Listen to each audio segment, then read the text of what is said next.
Good afternoon, everyone. Thank you so much for being with us today as we look at condos together in Aurora.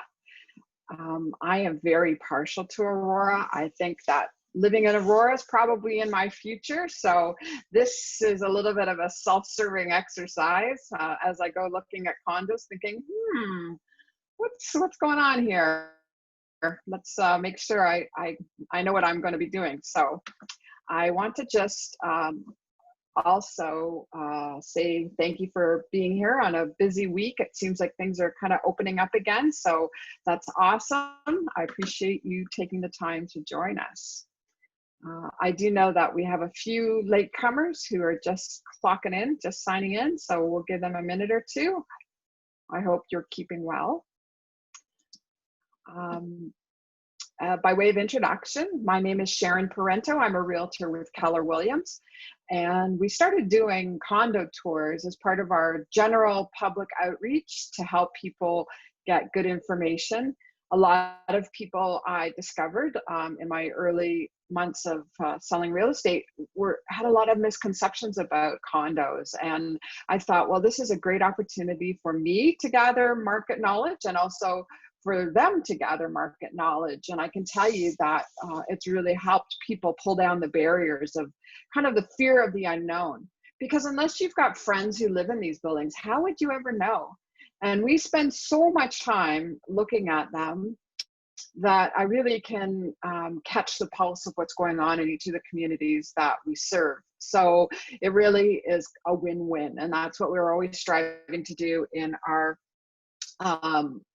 business model. So we are going to look at Aurora, and I'm going to tell you, there is very little inventory right now. So if you're wondering why prices are not falling amidst all this COVID upheaval, it's because supply is really not keeping pace with demand. And that's always going to be the case. I was shocked to see that condo prices in Aurora year over year are about 10.8% higher. And it's strictly to do with supply versus demand. So let's get started.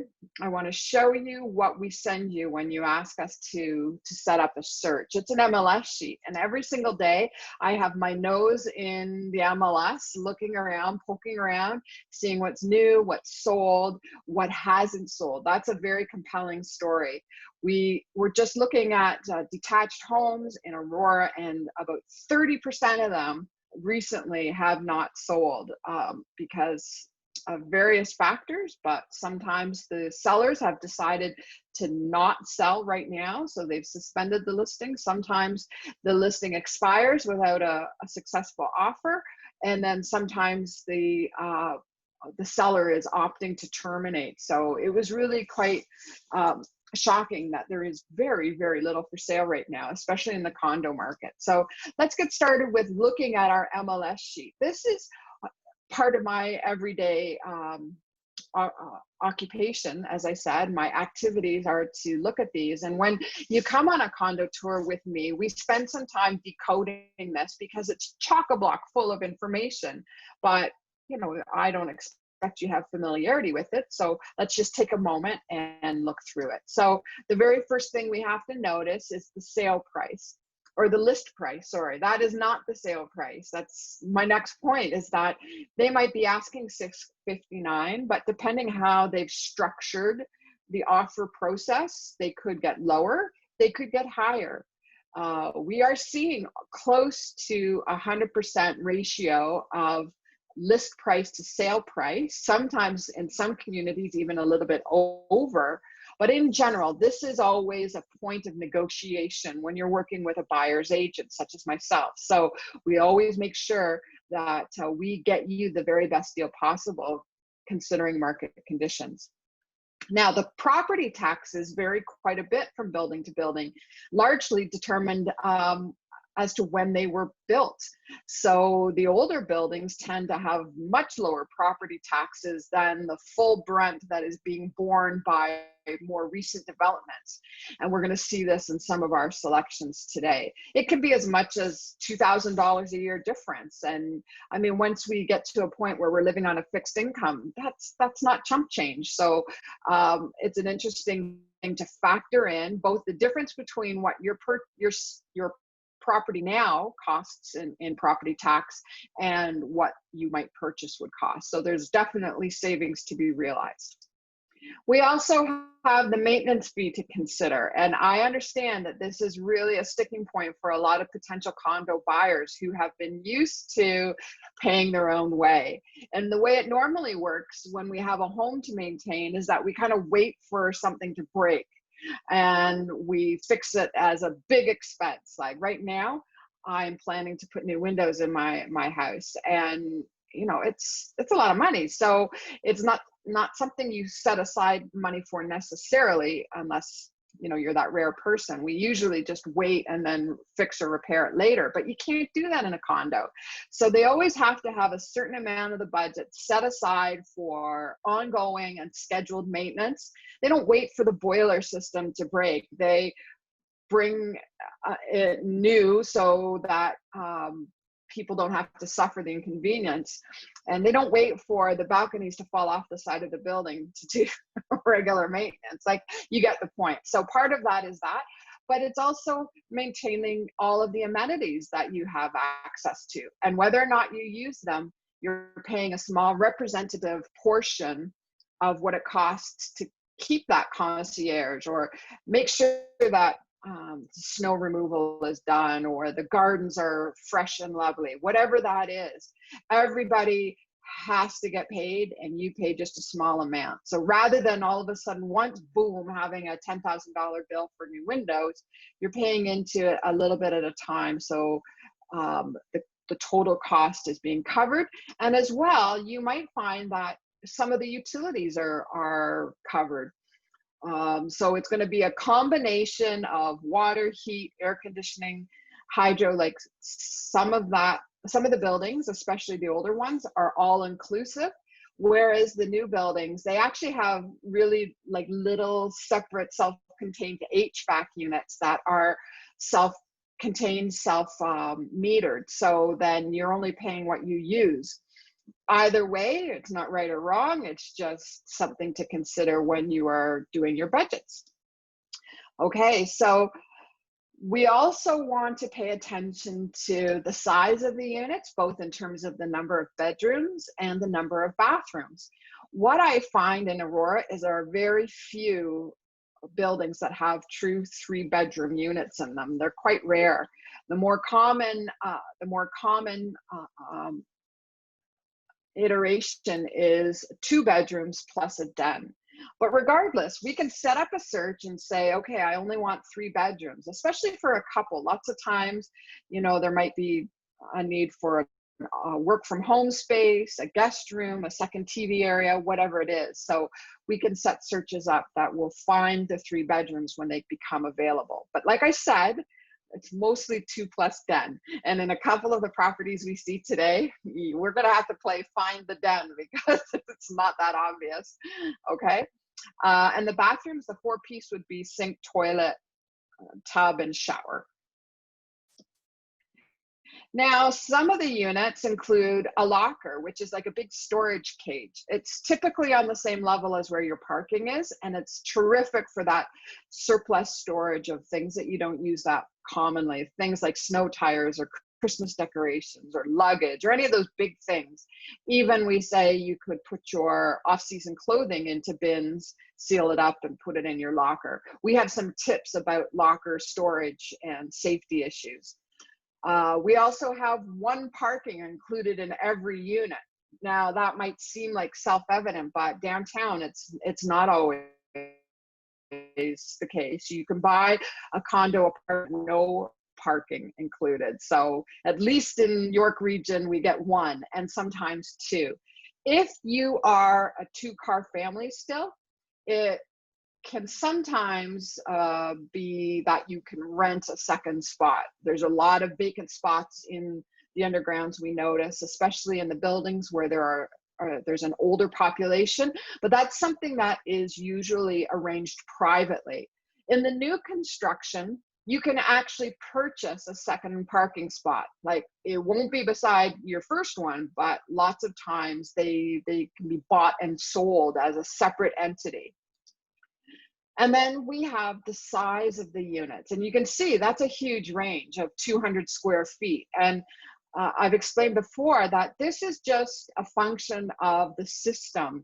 They have a drop-down menu, and when you add in your property, there's just a limited number of selections, each within a range. And unless we have an indication like we do in this one, that the realtors included the square footage right in the description, I have to dig a little deeper to find out the exact square footage, either from floor plans or by purchasing a square footage report from M.P.A.C, which does the property taxes. So it can be discovered, but it's not always that obvious. Unless if you look at the maintenance fees in the same building, you can tell which unit is bigger by looking at the condo fees, because part of what determines the fee every month is the size of the unit. So if you had a unit where the fees were $100 more, you could ascertain that that one was a bigger unit. Okay, so now we're going to talk about the stories, meaning you could, for example, choose to be on a lower floor, or you might want to be on an upper floor. Sometimes it depends on the building. If you've got the opportunity to have a beautiful panoramic skyline view by being up, you know, in the teens, the 15th floor or the 18th floor, maybe that's what you want to do.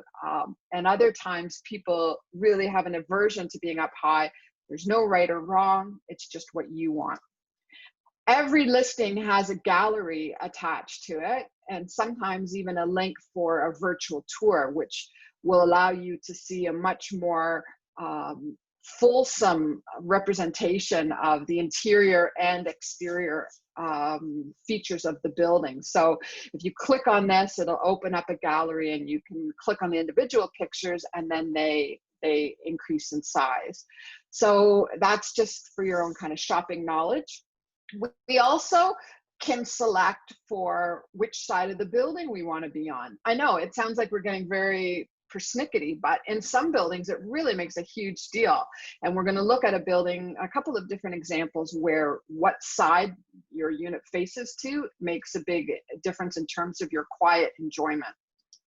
And then we have the client remarks that have been penned by the listing agent to highlight the features that have not been mentioned here. I do pay quite a bit of attention to those descriptions, because this form is not full. There's missing details that we want to know, and what to pay attention to. So there's also, oh, sorry, I don't know why that did that.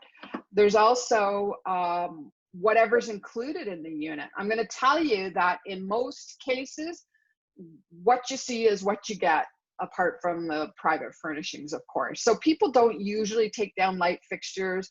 Usually they don't move appliances. Lots of times even the window coverings are included. So this is particularly important if it had custom blinds. You would want those to stay, and we can write that into the offer even if it's not included. Sometimes what we see are exclusions for things like a chest freezer or a particular dining room chandelier, but for the most part, what you see in there that's kind of fixed is going to stay. Now, other things that we want to pay attention to are the days on market.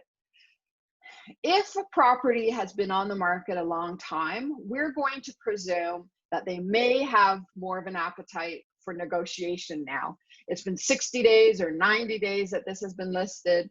Maybe they'll consider an offer that is considerably below asking. But as you know, realtors can sometimes terminate a listing and then relist it so that that time clock starts all over again. So it's something that we, again, have to dig into and see, well, this is the fourth time this property has been listed. Started at $799, then $759, then $729, and now it's $699. Like, that's all good information for getting you a good deal, right? So we really want to know what the listing history is in general. Sorry, I'm going to go back. There's also on my copy of the form, it will tell you who's selling it. And this can be another critically important negotiation tool. If it's a bank repossession, that's one kind of offer. If it's an estate sale or a power of attorney sale, all of those can really impact our ability to negotiate an excellent price for you. Most of the time it's Mr. and Mrs. Smith or Ms. Jones or whatever. It's usually kind of the individual, but sometimes there are these third-party sales that are really terrific opportunities for the buyer clients. And I can tell you that I've worked with a ton of investors who, when we purchase a power of attorney sale or an estate sale, I think of it as found money for the family. Every month that this is still on the market, they are paying property taxes, utilities, and maintenance. So it behooves them to sell it more quickly. And if we can come in with an offer that has a quick closing or no conditions or has a healthy down payment, sometimes those will compensate for a lower purchase price, okay? Because it's not just the price that is the only factor to be considered when purchasing or selling, for that matter. Okay, so the brokerage will tell us how they would like offers to be submitted. Is it any time or is it on a specific date? And if it's any time, it's a code to me as a buyer's agent to say, okay, let's negotiate that list price as being the top price. And now let's see how far lower we can go. I'm going to tell you, though, that most properties are selling at least 97% of asking. So there's not that much room, but it doesn't stop us from trying whatever number we think is justifiable. And on the other hand, if they're saying no offers before July 15th, we look at that price and I say, they're expecting multiple offers, and this is probably the best price we can get. And if you really would like the unit, you might be prepared to go up. What's so interesting is that the average jump from what they're listing to what they end up getting is 11%. So I'm working with 2 first-time buyers right now, and they get continually outbid on the properties that they're looking at because they're looking at the top of their budget. And what I've had to say to them very firmly is, no, you have to be at least 10% under your budget in order for us to win whatever bidding war is going to occur. So I'm not seeing too many holdbacks of offers in Aurora, but it's absolutely prevalent in Markham in particular. Maybe 50% of the condos have a holdback date, maybe even more, okay? So that's a bit of market insight, how to read an MLS sheet. There's a ton of information. And if you want to be set up on a search for a particular location or a particular price range, all of the condos that we are looking at today are between $450 and $850, and I'm going to tell you, there was not a lot available. So when I look at the market snapshot, in total there were 56 condos in all of Aurora for sale. That sounds like a lot, but it's not really, because when you eliminate all those townhouses, the stacked condo townhouses that are nothing but stairs, there's only 33. So there are a big chunk of the market that's dedicated to people who purchased the stacked townhouses and are now reselling them. And out of the 33, there was only 23 that were either 2 bedrooms or 3 bedrooms. So in all of Aurora, there are 23 condos for sale in our general search criteria. And they are completely clustered in a couple of different spots. There's a ton of them for sale over on William Graham with Ellington, because those were all purchased from plans, and now those investors, speculators are flipping them. So there's like 6 or so units available in there right now. There's quite a few at the Centro right now, which is at Yonge and Wellington. So when you delete those two, that's like half the market. So I am happy to say that we were able to choose an interesting variety, but it wasn't easy. I know, I suffered. So this is our first one. This is that development that I wanted to highlight. This is a growing area of Aurora. It's at Leslie and Wellington.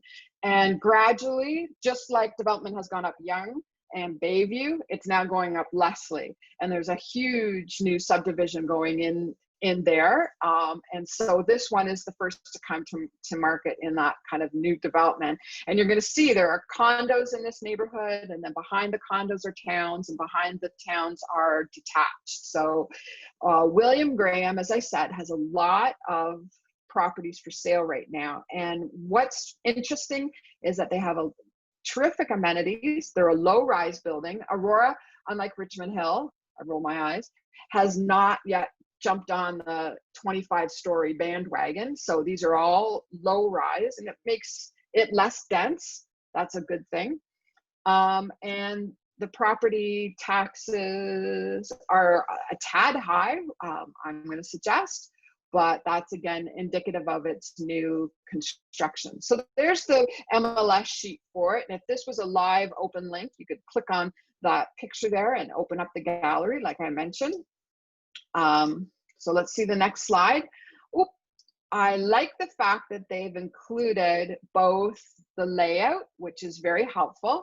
You can see that this is brand new construction, and the little floor, the large floor plan is the unit, and this is what we call a split layout.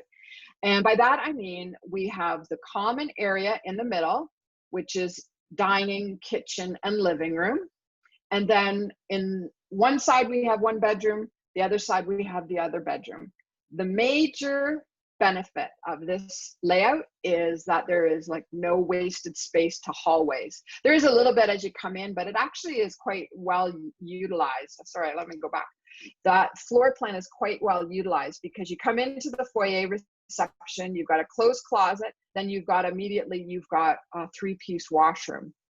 So it's not the most convenient location for a 3-piece washroom, but there it is. If you come in and you just have to have a shower the minute you walk in the door, there you go. And then you'll see the master bedroom has its ensuite. You can see why they built it this way. It's like all the plumbing is in one area, right?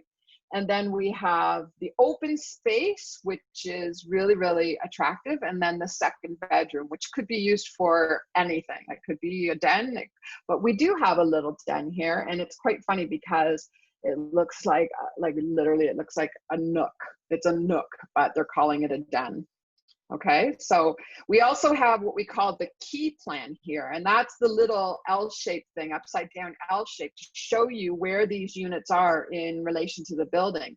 And what you can see is that this is a corner unit. So I love corner units versus interior units, both because you have a lot more privacy. It's like living down, you're at the end of the hall, so you're like living on a little cul-de-sac and nobody's going by your door. That's a big advantage. Number 2 is you've got windows to 2 exposures. So it's going to just double, literally double the number of windows you have in your unit. So I really do like that. And this den is a terrific like potential work from home space, okay? Or it could be, like I said, like where you put your computer, or you could even put a pull-out couch. You know, it's your place, do what you want. So as I said, this is the 4th time. Remember, we were talking about how many times it's been listed. This has been listed 4 times. It's been on the market 180 days. And I know why. I can tell you, it's a gorgeous unit. Let's go look at it. It's a beautiful unit it's on the side of the building that overlooks the ravine and the forest that will never be developed. So the vistas are amazing.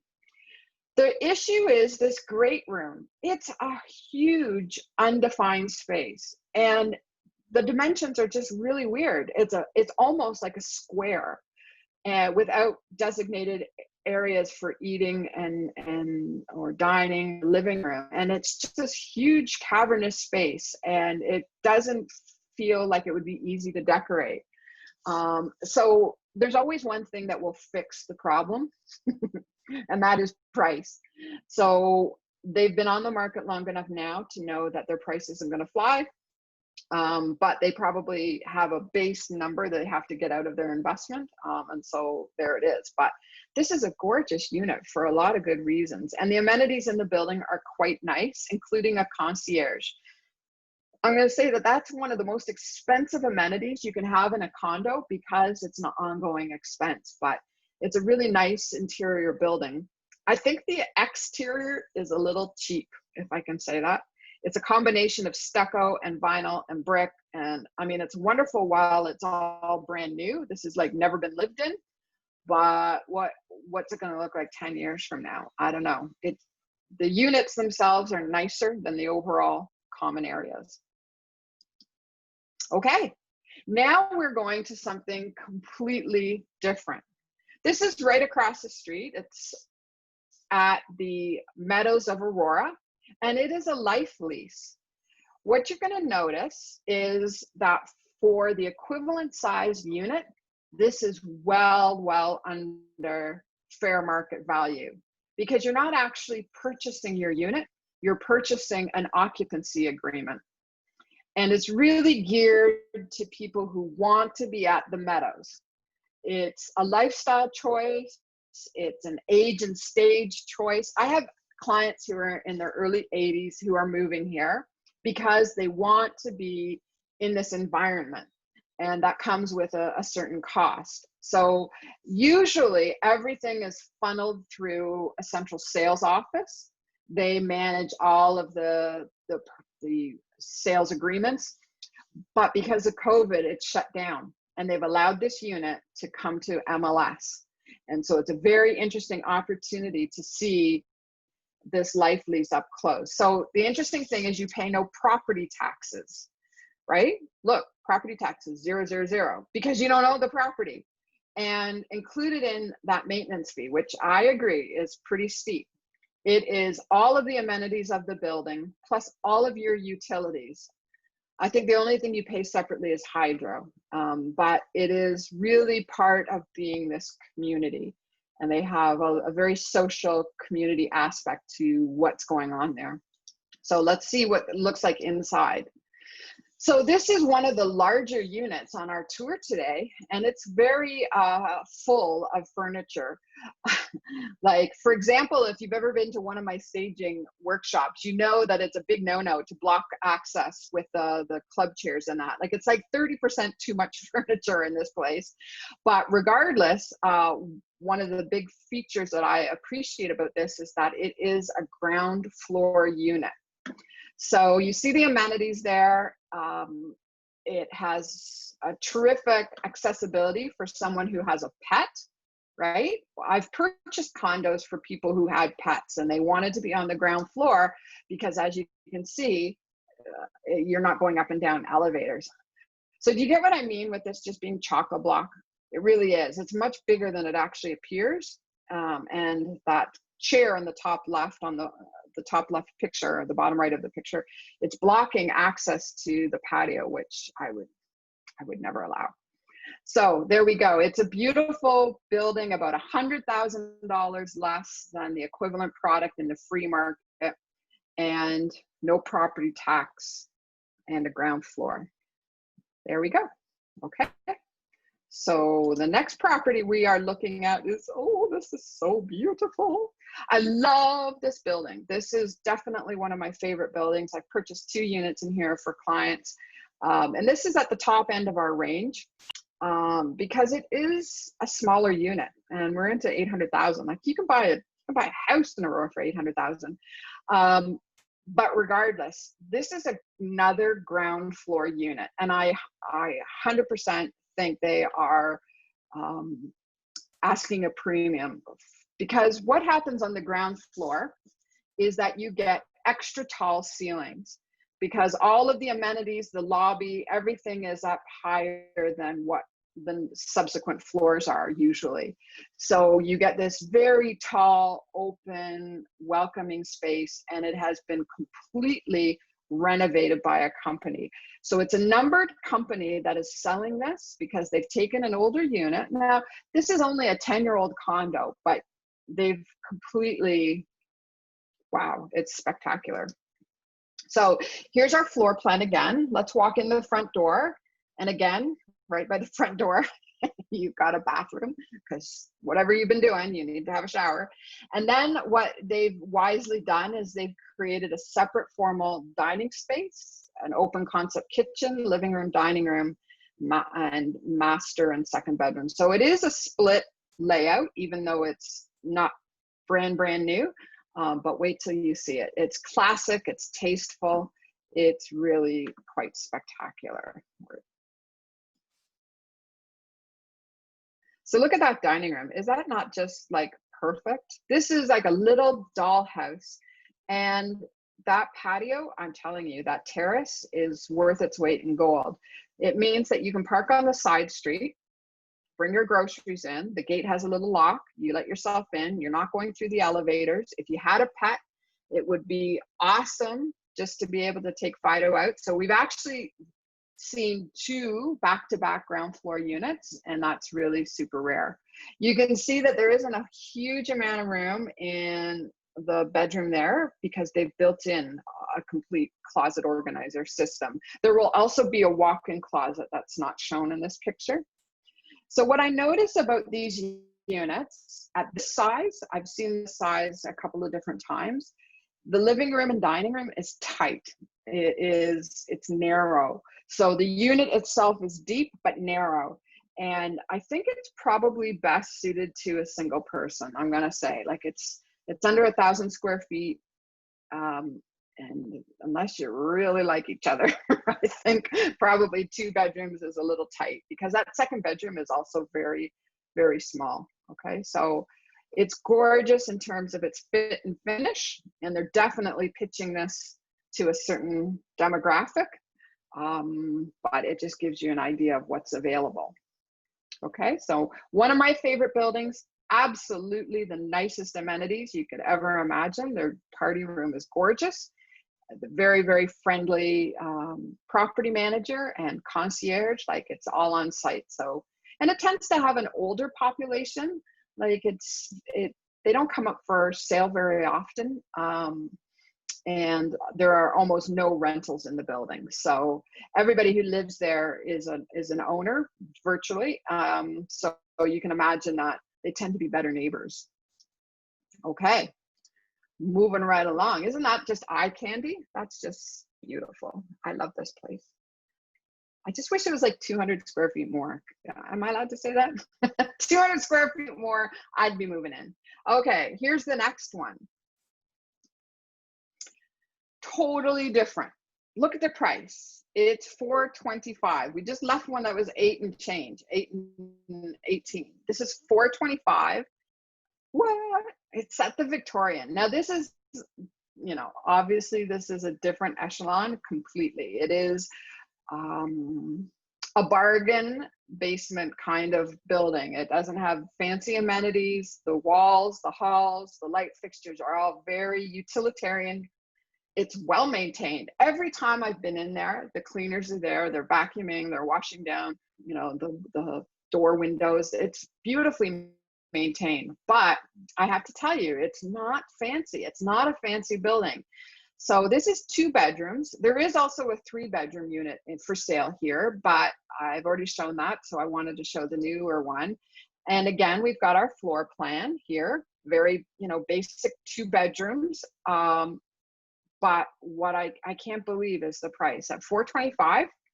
It's not really been renovated. It's pretty much standard, but it doesn't really need much. Like it's not fancy. It's big boxes, big empty boxes right now.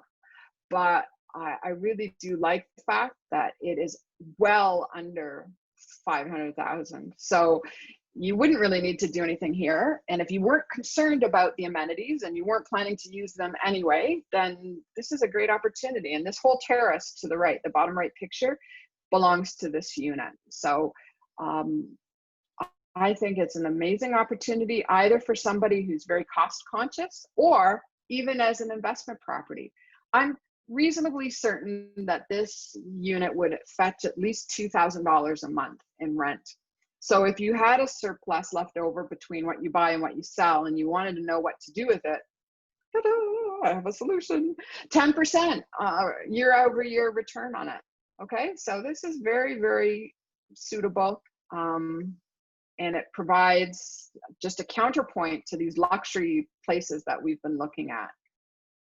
So in Aurora, we do have choice. Even with a limited market selection right now, there is a price, a budget that anyone can be accommodated on.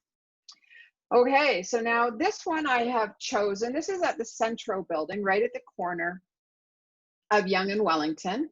I have chosen this as our bigger is better model, because as you can see, it's 1351. That's bigger than the townhouse I'm in right now. And I've been in this unit and it is so big and lovely. I think a lot of what we feel in terms of the spaciousness is the tall ceilings on this floor. And then also the wall-to-wall windows that just wrap around and bathe this unit in light in terms of the common living area. Unlike the other new construction where we saw split layout, this actually has two zones. It has the living, dining room, and kitchen area, which we've seen as an open concept, but then all the bedrooms are organized down a hallway, which makes them feel, I think, just a little bit more private if you are planning to use both of them as a washroom.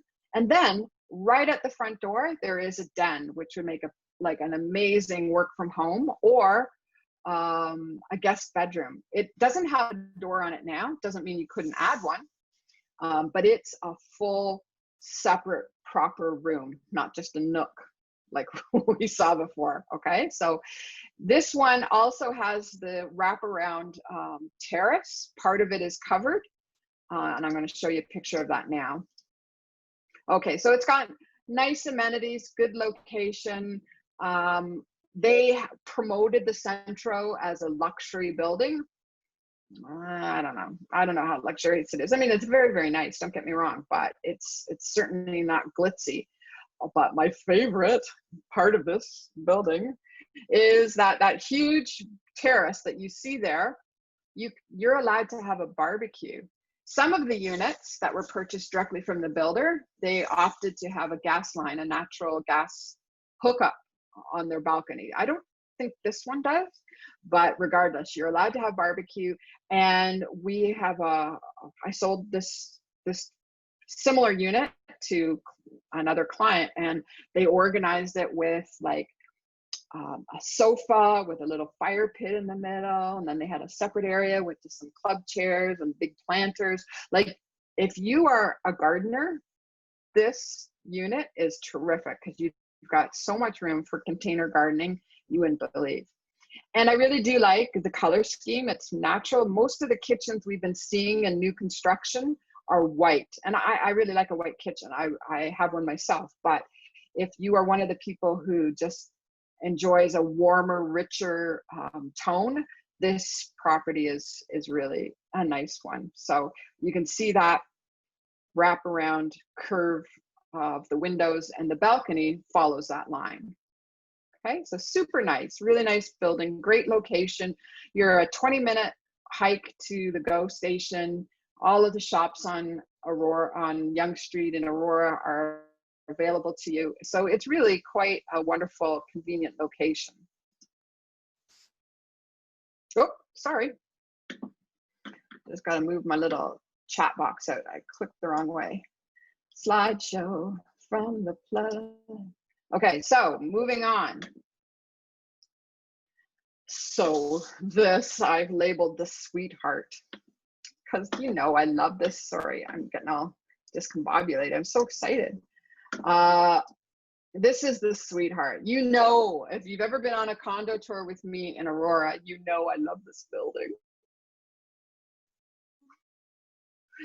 One is just so nice. The Schoolhouse lofts on Wells Street in Aurora are really unique property. Almost all of the units have a slightly different layout. So if you're not the cookie cutter kind of person who would like something a little unique with a very distinctive downtown vibe to it, it really could be a downtown loft, but definitely a lot less expensive. So both in terms of the property taxes, although those are quite high, look at that, they're almost $5,000 a year, holy moly. Compared to what we've been seeing, that's double some of the older buildings. But it's an opportunity cost to live in this lifestyle. So let's just look at this.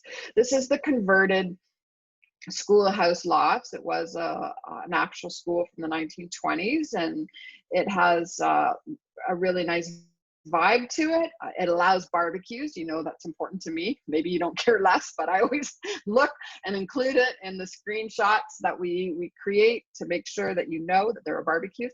And what's really super cool is that at the front of this building, some of the windows, the window frames, have no glass in them. And that's what those units have, is a balcony instead of like an open box, which is what we see in some of the other units that are like a steel cage that is cantilevered off the side of the building. So I just think that's genius in design. And I really do like this layout. Although I have to tell you, if one of your reasons for considering a condo is that you want to get away from stairs, this one is actually on 2 levels. It's a penthouse unit. And as part of the penthouse unit, it has this terrific terrace that you can see the walkout to it. It has a wonderful workspace. It has a second balcony behind that kitchen door. You see the exterior door there? It has another balcony at the back of the building, one of those little cantilevered ones. That's where the barbecue's going. And then when you come up the stairs, there is like a reception area that they're calling a den. It's like an enlarged landing, and it has enough room for a desk and a filing cabinet and maybe a chair, but that's it. It's not a separate room. But both of the bedrooms have a full ensuite. So you can see the 2 bathrooms, completely accessible bathrooms. That's really fantastic. So there are some families that request 2 master bedrooms, and I'm going to say this is as close as we get in condos to 2 master bedrooms, whether that's for a couple or whether that's for a family with an adult child, whatever it is. But this is really, really nice. There's also a 2-piece powder on the main floor, just so that you don't get worried. But what I love is the fit and finish in this building. It's the quality of construction is really, really superb, and it's right across the street from where there is the farmers market and the band shell whenever that starts up again. And you're within walking distance to Yonge Street. So it's really very unique, a unique offering for Aurora for sure. Okay. So there's a virtual tour. I encourage you to have a look at it if this whets your appetite. Okay. Again, now we go to the complete opposite end of the spectrum. This is what I have labeled the opportunity building, the opportunity unit. So we've gone from my sweetheart, which I love, and this building I also really like because I'm going to tell you, first of all, this unit is huge. Look at the square footage, from 16 to 1,800 square feet, and the maintenance is commensurate. But what's very cool is this Highland Green building is just undergoing a total makeover. It was very, very dated inside. If you've ever been in it, it was burgundy and emerald green and oak. It was like something right out of 1990. And they have done this huge internal upgrade where we're charcoal gray, sapphire blue. They've taken off the old brass and they've put polished like nickel. It's very, very contemporary. And so right now, while they're in that construction phase, the prices are low. But we know that the prices will increase. So look at the lobby, like that's pretty tired, but it's going to get a refresh. And then once it does, boy, that's a really great long-term investment. If your plan is to purchase and hold, I really recommend this building. I know that it's very, very well maintained because I've been doing condo tours now in Aurora for 4 years, and I've watched what they've been taking care of. This is only one of many things they've been working on over the years. Last year, they did all the balcony glass, and so all the balconies got fixed and replaced. The year before that, they did a big like HVAC improvement where the central air conditioning and heating system was upgraded. The year before that, all of that interlock was, I think they had an issue with some water in the underground parking. All of that was fixed. So it's a very well maintained building with a lot of quiet older residences. And as this is a corner, we get that benefit, as I mentioned, of the double light exposure, but also we get the opportunity to live down kind of a dead end street where it's going to be very quiet. So this is actually on the quiet side of the building. I've seen this type of unit on the young facing side, and they take forever to sell. But this is really a fantastic opportunity. I can't say it any way other than that. I see that it needs renovation. I see that. But if you're willing to take on the renovation, even if you were to spend $75,000 on this, I'm going to suggest to you that you would still be ahead of the game. I mean, you don't have to renovate it. There's nothing functionally wrong with it. I just think the washroom is a little funky, a little old. You could do it piecemeal like everybody else does, where, you know, like when we own a home, we don't usually do a total wall-to-wall renovation. We do it like in phases. So you could do it that way too. But I just think this, for this price point, is just, this is what we're calling our opportunity. Okay, so it has separate living zones. So it is like, it's laid out like a bungalow. It's like a 1,600 square foot bungalow. That's exactly what it's like, because we've got living room, dining room, kitchen, which are all discrete rooms. So if you're one of the people who does not like open space, then like that open space layout, then this is the kind of layout you should be looking for. Okay, so it's a good opportunity from the price point. And remember what I said, this is what they're asking. This is not what we're paying. Okay, so part of my, I always like to say to my clients when we're purchasing together, like, I want to negotiate enough money off the sale price that I'm making a contribution to your renovation, whatever that looks like. Is it 15,000? Is it 20,000? Whatever. I want to save you that money, and you can put that in your renovation fund. So I think with a property this size, you know, the kitchen and the bathroom, yeah, you could spend a chunk of change if you wanted to. Don't have to, but it's an opportunity. Okay, so we've looked at the Sweetheart. We've looked at 2 different ground floor. We've looked at a life lease. We've looked at bigger is better. 2 different options, one that was new, one that was older. This is the largest unit. We've seen a brand new construction, and we've seen properties that need a renovation. So when I say there is something for everyone, I really do mean it. We've looked at prices from, you know, very low, four and change, all the way up to in the 800s. So this is a representative sampling of what's available in a variety of different marketplaces. We could find a lot of these same types of buildings in Richmond Hill, Markham, Thornhill, North York, Newmarket. Like, really, what I want you to know is you decide where you want to live, and then create your kind of must-have list. What do you need? Do you need 2 bedrooms? Do you need 3 bedrooms? Can you compromise and have a 2+1? How many parking spots? Do you have to have a balcony? What about pets?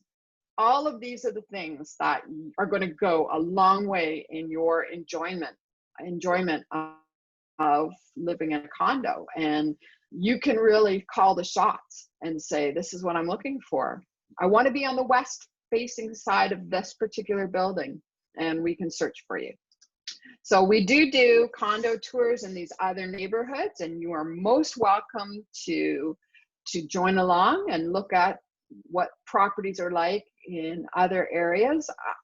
There isn't a huge difference in prices between Markham, Richmond Hill, Thornhill, and Aurora, but what you find is a big difference, especially in Markham, which is so much more developed. It's a bigger geographical area, but you just have a much bigger selection within each category. So rather than only having two ground floor units in Markham, lots of times we can find more than that. So I like Aurora for its quiet. I like it because it has not jumped on the huge overdevelopment bandwagon yet.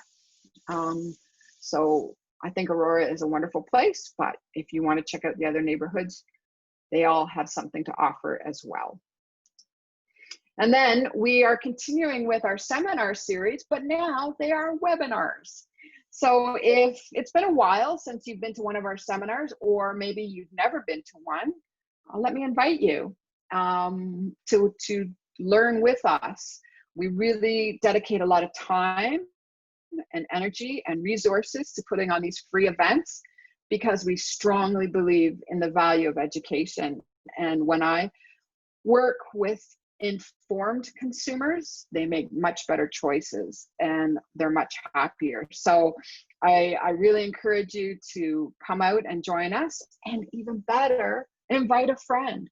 Like, I love that you're all here, but we could do this exact same webinar for 30 people, right? So bring a friend, and I'm going to incentivize that for you in a moment. But also, lots of times your questions about budget are going to be determined by what you could purchase, you could sell your own home for. And like I mentioned, the market has not softened at all in terms of prices. Taking slightly longer for things to sell just because of the constraints of showing. But when people come to look at a house these days, they are serious buyers. They're not tire kickers or looky-loos. So properties are selling in a short amount of time for a high price. Maybe you want to know what yours would sell for. We also have this terrific decluttering challenge that I like to offer. We have started it at the beginning of the new month so that you can jump on and work through small tasks every day for inspiration. And then we also have a group that we formed on Facebook, the S.M.A.R.T Social Connection Group, where we kind of hang out, we post things COVID related, not real estate related, and just hang out. Like I was missing people, and now even now we're not really fully engaging with people yet, are we? So come and join us. It would be wonderful to have you. So I just would thank you, Chris. Happy Canada Day to you as well. Let me just see. We have a little bit more time. Yes, I have 7 more minutes to answer your questions. And I also was looking earlier at market statistics for Aurora. Would you like to see real estate market statistics, or would you like to ask questions about condos, or maybe you'd like both? I'm all about, instead of either or, I'm about both and. So let me just give you a minute or two to type in your questions if you have any about condos. We're also going to follow up with some emailed resources, including chapters of our Downsizing Done Right book dedicated to condos. So you should expect to receive that in the mail. You're always welcome to come back for a refresher course anytime you want. And I just want to see, do we have our last slide? There's our slide. Thank you, Melissa. Melissa makes this all happen. When you invite a friend to one of our events, we would like to thank you by putting your name in for a draw for a $50 barbecue basket. So we're going to continue this promotion. We have some entries now. What you basically have to do is forward our information to a friend and copy us on it, and then we'll put your name in that draw. Okay, so questions? I'll stop talking. You start typing. What do you want to know about condo living?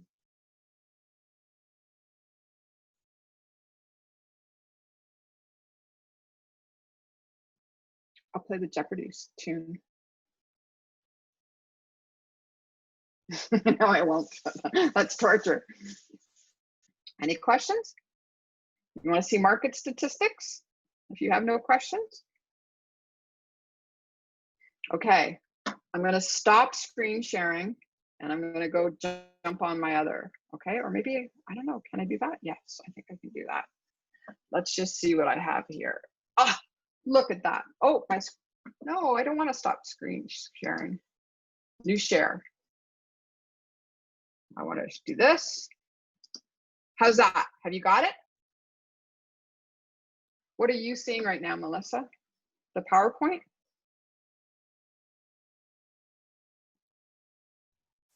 Yeah, I just see your desktop with the PowerPoint. I want to see the desktop. What do you see now? Now I see a website with the Aurora graphs. Okay. Yay, figured it out. Okay, so this is pretty cool. Now, you got to, I mean, all statistics lie, right? But I want you to pay attention to the trends rather than the dips and valleys. So it doesn't take very many examples for such a small sample size to completely be skewed. So that's largely what we're seeing with these dips and valleys, although with the exception right here. Right here in March, this is where we see the total shutdown of real estate transactions because of COVID. And you can see that we're still kind of doing oingy boingy with the up and down on prices. So this is the average sale price. And you can see that there has been some peaks and valleys also in terms of the number of detached homes that were sold. Now this is closings, don't forget. So it's not the date of sale. You almost have to back it up a month or so, 2 months, to see when these actually transacted and closed. So we're seeing quite a variability in the market, but it's good to know that the prices are rebounding. This is very interesting because there's a small sample size. There really are not very many listings in terms of the inventory. Only 101 homes sold in the last 60 days. So the average price is very, very high. This is skewed because you know what? I got to tell you, there's been some $3 and $4 and $5 million properties sold in Aurora in the last 3 weeks because of people who are looking for opportunity in the market. So I kind of want you to ignore that. But even if you look at the average price from 3 months ago, before this whole started, to 6 months ago, you can see a pretty solid increase. Okay, so let's look at condos. So condos, again, we're going to ignore May 30th to June. No, actually, I think we can actually look at this. This is pretty accurate because it's not so overladen with heavy big prices. So you can see though that from a year ago, we're doing quite well in the condo market. This is actually going to be an article that I send you. I just found this week about the narrowing gap between detached sale prices and condo prices. So detached sale prices are on average going up about 3 to 5% per year, where condo prices are increasing in price quite a bit more quickly. So what I think we're never going to see them cross over, but the gap between what you sell for and what you purchase is shrinking, which means your nest egg would be shrinking as well. It's a bit of an issue. Now we've seen a leveling off, a decline, and this number is inventory, and then the bottom number is sales. And sales are always a bit of a lag. They're always a couple of weeks behind, but you can see that right here. Very, very small inventory. Then COVID shuts down and the inventory goes up, but the number of sales goes down. And now we're in recovery mode. We're also seeing the blue bars here are days on market. So by this measure, which is so shocking, we still have lower days on market this year than we did last year. Okay, so now this is the number of listings, and you can see the number of listings are all in the red. That's because buyers have stepped off and sellers have stepped off in the almost equal proportions. So that's why the prices are still so high. This is interesting. Very, very interesting. Aurora is ranked as the 7th most expensive neighborhood in the GTA. Okay. But prices are rising. This annoys me. Those big ticket sales, the $3, $4, $5 million properties, I think are somewhat skewing this. But let's look at the next days on market. 18 days on market. That's still very, very reasonable. So we could list your house today and it would be sold by the end of the month. What? Crazy.